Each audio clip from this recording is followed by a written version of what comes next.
Let's go, Typo. We have FX's own Dakpo versus FX's own Lunchables. This is great. 20 FX. These guys are actually the doubles team to beat in the area. They really are. They are fantastic. They have incredible synergy. But individually, also very, very scary. And Dakpo, one of the first people we ever commentated, and have the signature Dakpo put and pop combo. The Dakpo put and pop combo. So the bomb, I think, actually interrupted Dakpo's combo there. Made it so that he was just barely out of range for that little up air that Dakpo was going for before. He does get that up air into forward air, though. Nice combo. Multiple Bacons trying to cover it up. Oh, but the stage spike, even though Game & Watch has some incredible recovery, the recovery was not quite good enough to make it back on stage.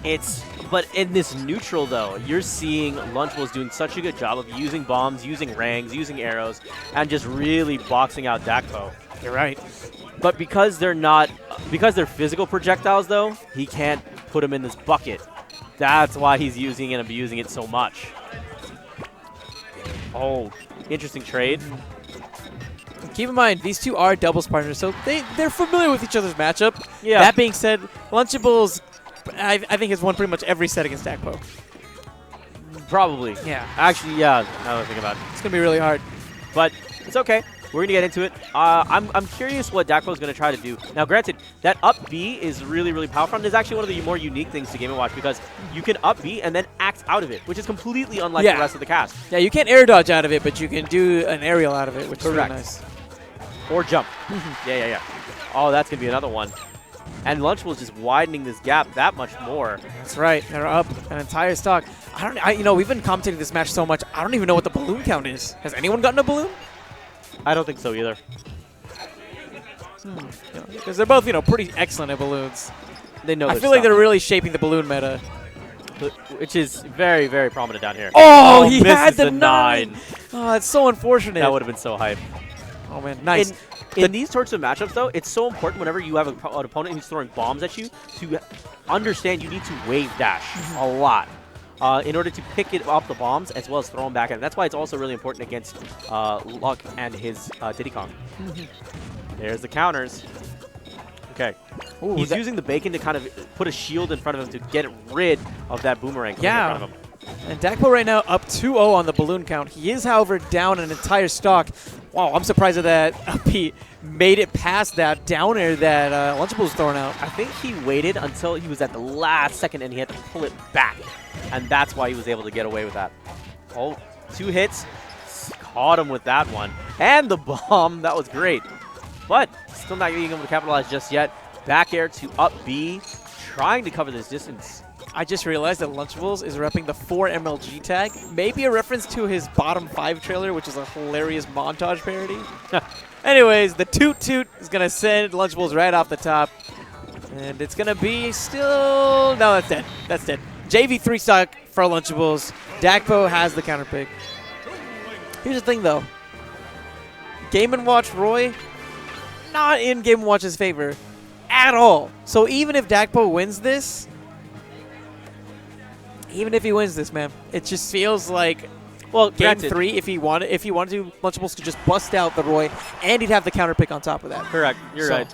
So it's not, it isn't the best in the long term, but I think he has the right character. I think that this is Dakpo, and he can definitely make something work with it. I didn't see a ton of down tilts. I didn't see a lot of tick throw setups. I didn't see a lot of him getting in, which was the difference. And that was what made a lot of difference in his previous matches that we saw for Dakpo earlier, particularly against that Mario that we saw, right?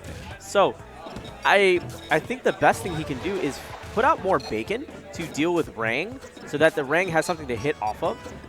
Wave dash a bit more, potentially try to grab those bombs, and just see what you can do in neutral to kind of make your approach to the opponent that much easier. And there was the bacon actually set up. He had an opportunity to just get the edge hog, instead he goes for the balloon, which I'm okay with. Let's be real. Deep down inside, we're all kind of okay with that. Oh, yes. Anyways, let's see if Dakpo could maybe close the stock out. Another 9 gets whiffed. What am I thinking about Aziz Ansari right now? 9s everywhere. Okay, back to the match. Down tilt has so much range, good amount of priority as well. Oh no, good job knowing that the arrows are coming. So here's the scary thing is that you shield a lot in this matchup, and that's when Lunchables is going to go in and get those grabs. It's such a scary archetype, but it works so well. So and he's still sitting on a $140, and he's just going to try to chill and get as much extra credit as possible, like this. And he's doing so far, almost 40%. Excellent. Wow, Lunchables with an excellent string. Lunchables. Oh, there's the down tilt. What I mentioned about that down tilt, it's such a strong move, and it's just so much range, and it comes out so quickly. Yeah, and it's a disjoint on top of all of that. Like, it's just a fantastic move. Super, super scary to deal with in neutral. That's why because sometimes Game & Watches use it so much, it baits people into really jumping that much more, and that's when the forward tilt comes out with that chair, that lingering hitbox. Ooh. Dakpo.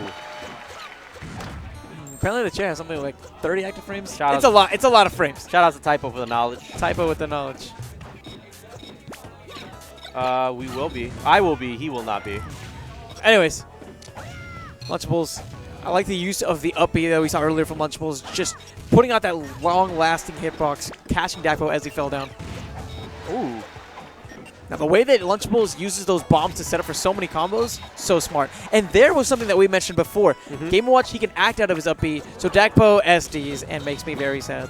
Don't do that. But no, he uses that up B first, but he saves his jump. That way, afterwards, he can jump just as almost like a recovery mix-up of sorts. It's very smart.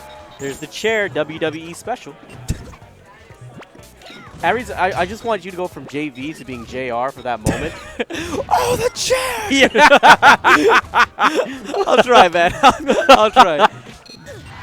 Oh, man. So Lunchables, he has Dakpo down to his last stock, up 2 stocks. If Dakpo loses the stock, he's going to be knocked into the loser's bracket. Yeah. A lot of killers out there.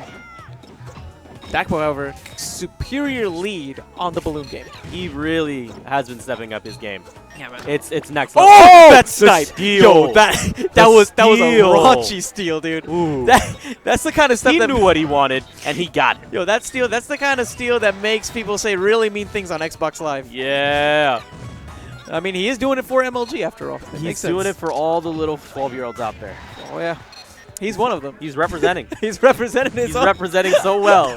He's representing his demographic so well. Yo. Oh, gosh. He just needs to just yell 360 no-scope.